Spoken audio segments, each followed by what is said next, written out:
क्रांती news, आवाज सर्वसामान्यांचा। नवापूर तालुक्यातील बहुतांश भागात काल गुरुवारी रात्री विजांच्या गडगडाटासह झालेल्या मुसळधार पावसामुळे नागरिकांची चांगली तारांबळ उडाल्याचे चित्र पाहायला मिळाले।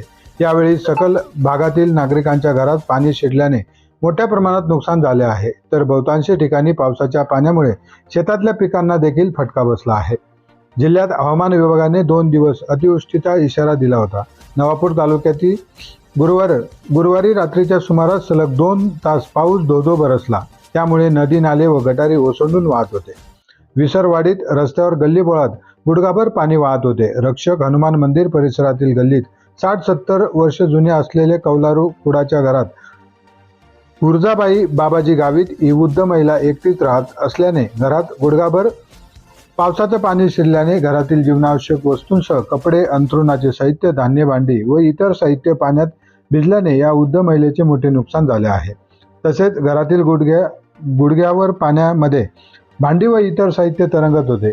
यावेळी वृद्ध महिला रात्रीचे जेवण करताना अचानक पाणी घरात शिरल्याने काय करावे सुचत नव्हते। त्यामुळे अर्धवट जेवण सोडून खाटेवरच बसून राहिली होती।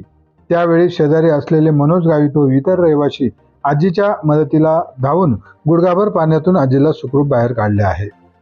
यावेळी या परिसरात सांडपाणी निघण्यासाठी गटार तसेच पावसाचे पाणी निघण्यासाठी मार्ग नसल्यामुळे अशी परिस्थिती उद्भवली। त्यामुळे ग्रामपंचायत प्रशासनाने परिसरात सांडपाणी निघण्यासाठी गटारांची व्यवस्था करावी, जेणेकरून अशी परिस्थिती उद्भवणार नाही। तसेच काल रात्री झालेल्या विजांच्या कडकडाटासह मुसळधार पावसामुळे तालुका प्रशासनाकडून नुकसानीचा आढावा घेण्यासाठी युद्धपातळीवर प्रयत्न करावेत।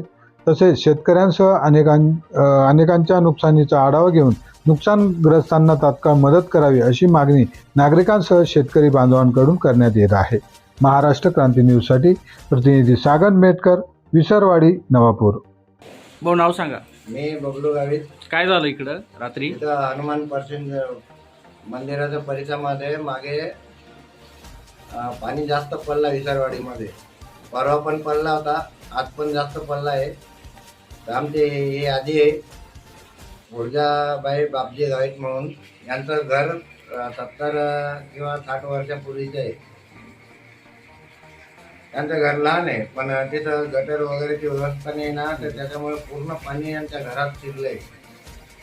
आणि आम्ही पूर्ण हे गल्लीवाले धावून गेले। हे आमचे कालूभाऊ, यांना पण मी घेऊन गेले। इतका पाऊस पडत होता, आधी अक्षरशः जेमतेम होते। आम्ही त्यांना उतरून बाहेर काढलंय। घरात कोण कोण राहतं?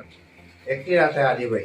आजीला कळलं नव्हतं पाऊस चालू होता असं? काहीच नाही कळलं त्यांना, कारण त्यांनी दार पण लावून घेतलं होतं। आम्ही दरवाजा ठोकले, पाणी त्यांच्या घरात गुडघ्यापर्यंत होतं। हो, आता तर कमी झाला पावसामुळे। त्यांच्या घरामध्ये बघून घ्या, पूर्ण नासधूस झाली। काय काय नुकसान झालंय? पूर्ण अनाज पण गेला, सगळं गेलं। भांडे कोंडे बी वाहत आहे त्यांच्या घरात। हे पहिली वेळ आहे विसरवाडीमध्ये कोणी। आणि मला जसं माहिती पडलं, मी पळत गेलो। मग गल्लीचे माणसांना घेतलं आणि त्यांना उचललं तिथून। आम्ही दरवाजा ठोकून त्यांना बाहेर काढलं आणि या कालूबावच्या घरात येऊन ठेवलंय मी।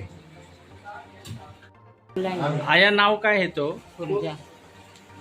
काय वेलो राती पाय पासे बबलू तुला नाही मालूम काय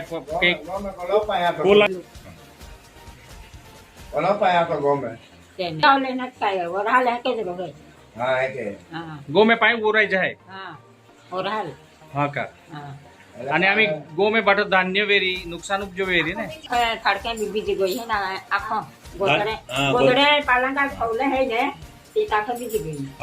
खाईनू खायना काय नाही बोली आखो बीज गई। हां, अशाच नवनवीन बातम्या पाहण्यासाठी आमच्या महाराष्ट्र क्रांती न्यूज या YouTube चॅनलला लाईक करा, सबस्क्राईब करा आणि बेल आयकॉनला प्रेस करा।